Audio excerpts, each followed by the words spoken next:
Madame la Présidente, ma question s'adresse à Monsieur le ministre Barrot. En Turquie, plus de 2000 personnes ont été incarcérées ces dernières semaines pour avoir protesté contre le coup de force d'Erdogan.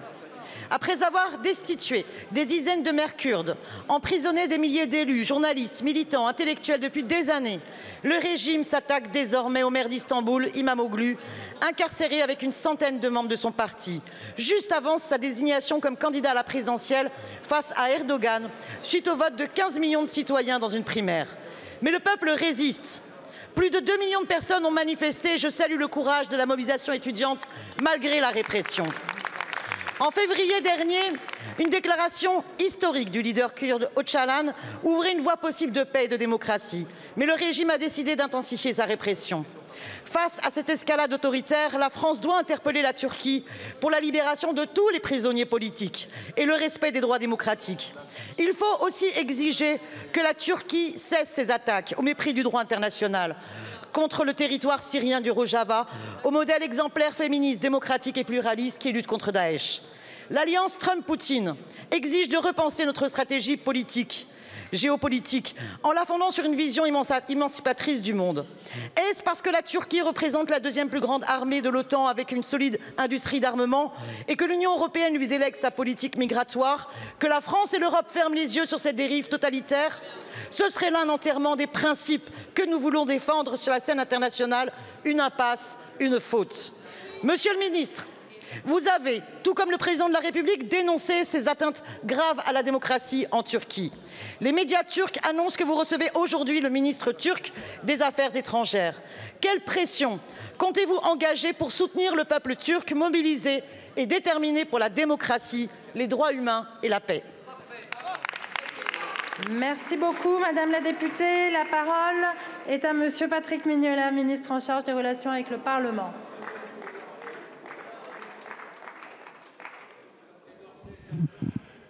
Merci Madame la Présidente, Mesdames et Messieurs les députés. Madame la députée, je sais que l'appartenance à l'opposition vous conduit parfois à ne pas indiquer les questions et les ministres auxquels elles sont destinées. Vous en avez le droit, mais il se trouve que le ministre des Relations avec le Parlement, qui dans ce cas-là doit se suppléer au ministre des Affaires étrangères, que j'excuse puisqu'il est précisément en train d'auditionner un certain nombre de responsables diplomatiques au Quai d'Orsay, ne peut pas servir de ChatGPT diplomatique. En revanche, j'aimerais rappeler ce qu'est la position du gouvernement français, qui a été indiquée à plusieurs reprises, à la fois par Jean-Noël Barrot, mais également par la présidence de la République, sur la situation inquiétante en Turquie.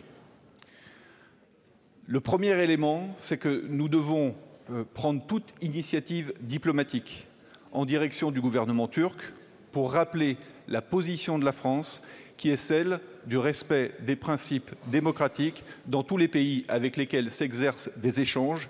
Et le gouvernement turc comme le gouvernement français ont besoin que ces échanges se poursuivent.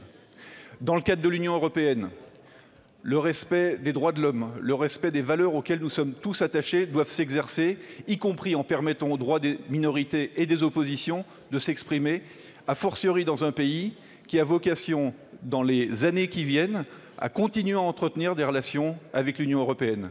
Croyez bien que la position du gouvernement est et demeurera celle d'envisager toute initiative diplomatique permettant de converger vers le respect de ces principes. Mais en revanche, comme ce fut le cas sur la question algérienne, nous privilégierons toujours la voie diplomatique à celle qui, parfois trop sonore, ne permet pas d'atteindre ses objectifs dans les meilleures conditions. Merci beaucoup, Monsieur le ministre.